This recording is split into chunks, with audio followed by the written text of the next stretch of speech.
6-9, Radio J. Merci d'être avec nous sur Radio J. Dans moins de 5 minutes, le barbier du matin, Christophe Barbier, et son invité Pierre Ménal, l'ancien ambassadeur. Mais tout de suite, c'est l'humour avec Nicolas Rafal, comme tous les lundis. Rien que ça. Hein. Comme vous y allez. Ça va, Nicolas? Ah, écoutez, comme quelqu'un qui rentre de vacances, je suis crevé. Oui, bien sûr, c'est fatigant les vacances. Bah, c'est éprouvant, vous voulez dire. Ouais. Ne rien faire, c'est tuant. Faudrait prendre une semaine de repos, voire 15 jours dès qu'on rentre pour se retaper. Vous ne me demandez pas si ça s'est bien passé? Oh, franchement, je m'en fiche un peu. Hein. Ah bah merci, c'est agréable. Pardon, mais ce n'est pas moi, c'est écrit comme ça dans le texte. Je n'invente rien. Je dois dire aux auditeurs que vous entrez, Nicolas, dans le studio 1 minute avant le direct. Et là, vous me donnez un texte, celui que je suis en train de lire et que je découvre pour la première fois. Oui, et je dois dire que vous le découvrez très bien. Mais quel acteur! Merci. De rien. Bien, si vous voulez, Nicolas, vous pouvez peut-être démarrer votre chronique, c'est quand vous voulez. Hein. Oui, bah attendez, il n'y a pas le feu au lac, quelle heure est-il? Oui, rien ne presse. Laissez-moi me réacclimater tendrement quand même.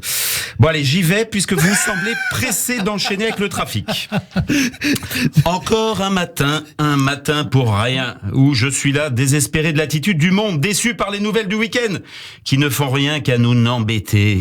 Planqué derrière ce micro, vous avez la gentillesse de m'inviter parce que vous n'avez trouvé personne d'autre.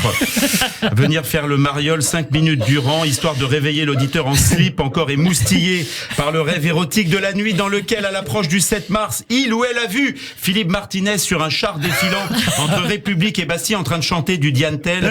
Ah, si j'étais un homme, je serais à la retraite pour partir à 60 ans. C'est quand même mieux qu'une femme qui n'a pas ses trimestres. Elles ont qu'à faire 5 enfants. Non, les rêves, on les maîtrise pas. Freud nous avait prévenu, Christophe. Hein. Le rêve est la satisfaction d'un désir, a-t-il dit. Enfin, il l'a dit en allemand, pas en français. Car Freud était autrichien, comme Hitler. Hein, s'est occupé de nos rêves, l'autre de nos cauchemars. Le rêve est la satisfaction d'un désir, a-t-il dit. Et Michel Houellebecq de compléter. On a beau rêver de boisson, quand on a réellement soif, il faut se réveiller pour boire. Et Freud de renchaîner, le rêve nous mène tout droit dans l'avenir. Et ce qui est à venir dans cette semaine qui s'ouvre, j'ai envie de dire c'est beau. Je sens qu'on va être bien, ça va être feng shui. Et oui, c'est une semaine sociale qui s'ouvre, Nicolas. Oui, mardi, c'est Martinez contre Macron. Mercredi, Bayern contre PSG. Les jours restants, Palmade contre lui-même. Vous, mon petit Christophe Dard. Oui. Ça vous embête pas que je vous appelle mon petit Christophe Dard? Pas du tout.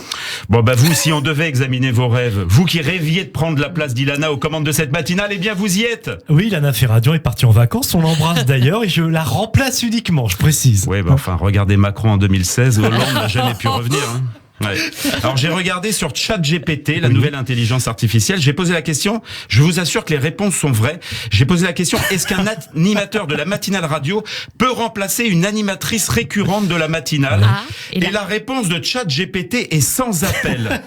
Oui, un animateur de la matinale radio peut remplacer une animatrice récurrente de la matinale sous la condition que l'animateur de la matinale n'ait pas de panne de réveil et que son travail au sein de cette matinale soit peu ou prou équivalent au travail exercé par l'animatrice récurrente de la matinale, tout en attendant le retour de cette même animatrice récurrente qui reviendra forcément un jour pour récurer.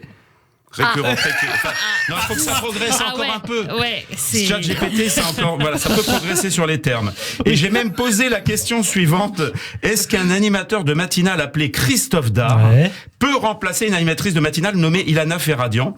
La réponse, oui, un animateur nommé Christophe Dard peut remplacer une animatrice nommée Ilana Ferradian à condition qu'il s'appelle bien Christophe Dard. PS, il y avait un PS, le Dard en anglais se dit Sting, comme le chanteur. Donc vous pouvez aussi chanter un bout de Yiddishman in Radio J. Je sais pas si on l'a en stock. Ouais. Ah, je vais quand même pas attendre 64 ans pour prendre la place à la Ferradian. Elle avait qu'à pas partir en vacances au Touquet pendant qu'on bosse, non mais quel toupet. Maintenant qu'à la matinale, je suis installé, elle est pas prête de me déloger.